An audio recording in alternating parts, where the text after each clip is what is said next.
Hey again and welcome to the channel, and today we're gonna be talking about how to pay yearly tax in Estonia as a non-resident. If you're new here on this channel, we talk all about IT outsourcing, IT outstaffing, IT service and IT product businesses. So if this is something you're interested in, consider subscribing and hitting the bell icon to not miss the new stuff, because you'll find tons of free information here on the channel how to start or grow your IT business. Let's get started.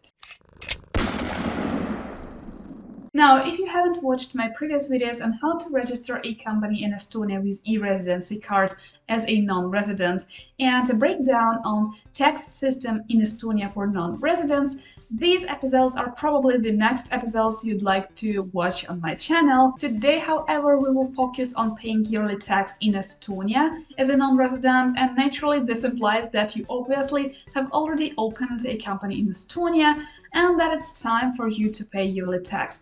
Now, don't worry, there is nothing like too much to be afraid of, so let me break it down for you. The most precious part of it all, you can do it all online. A disclaimer though, we outsourced this part to our Estonian accountant, but we do like 80% of this yearly tax report preparation ourselves, so I can give you a pretty good understanding of how it is done.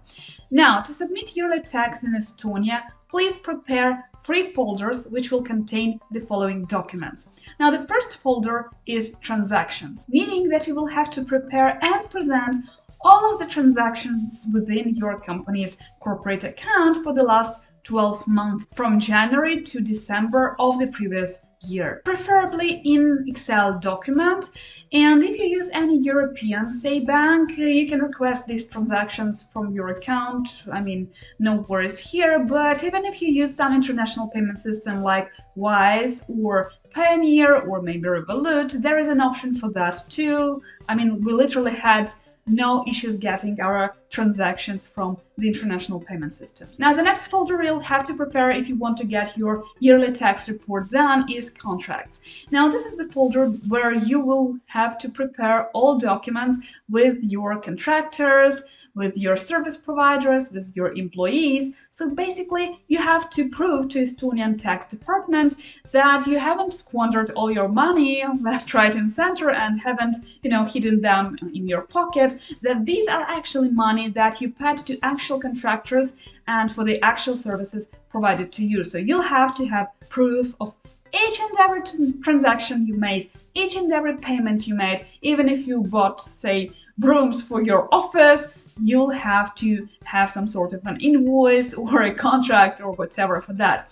So if you have a one-time contractor and even if they did some, say, SMM work for you or some logo or some whatever, and you paid them from your corporate account, say 100 euros or $100, you'll have to have a proof that this is actually the contractor and not your, say, relative to whom you sent the money for, hiding from the tax purposes or whatever. So just keep in mind that each time you make a transaction from your corporate account during the previous year, you'll have to have some sort of an agreement with that person or that service provider, either in the form of an invoice or purchase order or in the form of a contract. So for each dollar you spend, you have to have a paper to cover your back. Now, the third folder you will have to present to your accountant and naturally to the tax department is the invoices. So all the invoices you sent to your clients, again, you have to have proof of that. So who sent you money? From whom you received those funds?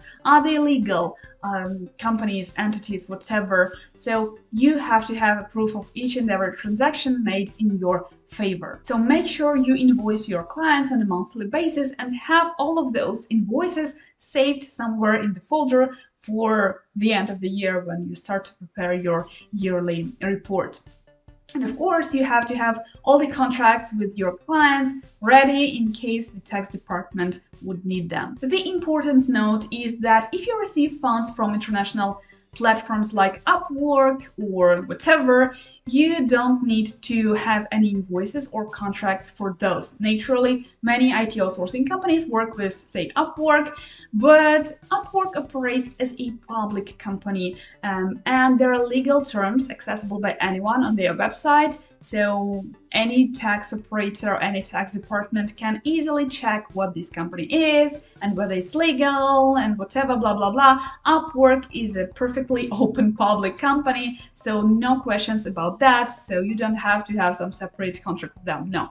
And by the way, I'll leave the link for the legal terms of Upwork in the comment section, so that if any questions ever arise by your accountant or tax department of your company, of your country or whatever, I'll leave you a link to legal terms of Upwork.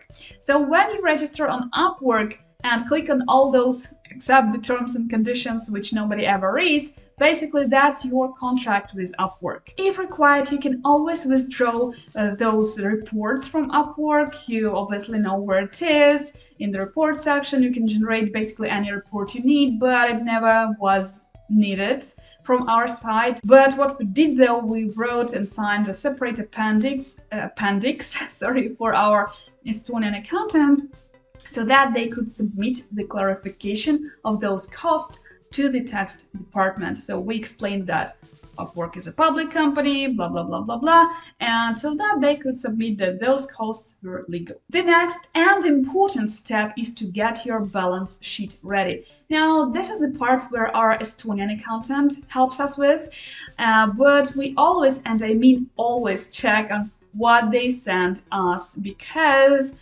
each time we found some errors, some false numbers, whatever, which might have happened due to some misunderstandings or miscalculations. So you definitely want to check upon the balance sheet when you see it sent to you by your accountant if you outsource this part. We have our internal accountant too, because I don't enjoy all of this arithmetics. So together we check on the balance sheet before we approve of this balance sheet to our Estonian accountant, who then submits it as a yearly report. So she gets it ready and submits it on the governmental online portal, which is again a pretty much exciting thing about Estonia I love, because you can do literally everything online. And I myself have never yet been to Estonia, and I can run my business there, and I do for almost 5 years now. So as you can see, the preparation for the yearly tax report in Estonia isn't that hard. You just have to keep everything in order throughout the year, and then at the end of the year, all you have to do is just to send the links to the folders to your accountant if you use outsourced help.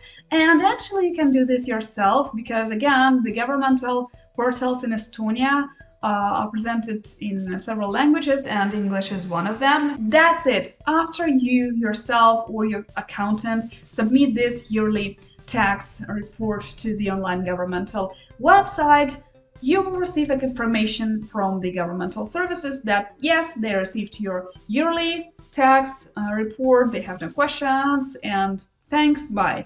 So that's basically it. And again, you can do it yourself if you'd like to. After you get this message, you can sleep well, finally. Let me know if that has been helpful. Yearly tax report is not that complicated, and I personally find submitting monthly VAT taxes more complicated, and we can't do this ourselves. So VAT tax is submitted by our Estonian accountant, but I can tell you how it is done in general terms. So if you're interested in that, let me know in the comments and I'll record a separate video on that. And there is a separate video on how to pay dividends in Estonia as a non-resident, and it's available on my Patreon page. If you're interested in that, please, you're welcome to join us and see it for yourself, because the time might come when you would like to make it official and to pay yourself dividends officially through the governmental portals. And I will tell you exactly how it is done, because you cannot pay yourself dividends unless you fulfill several terms. Again, it's not rocket science, it's not that complicated, but there are a few moments you should be aware of to not pay some extra money, and some really specific knowledge you should be again aware of, because it might cost you extra taxes and extra tax audits, which you really don't want to happen. We consulted our accountant and our financial advisor before we withdrew any dividends from our Estonian corporate bank account. So I'm sharing this advice with my patrons on my Patreon page. You're welcome to join. See you there. And if you have any questions, just let me know that in the comments. See you soon.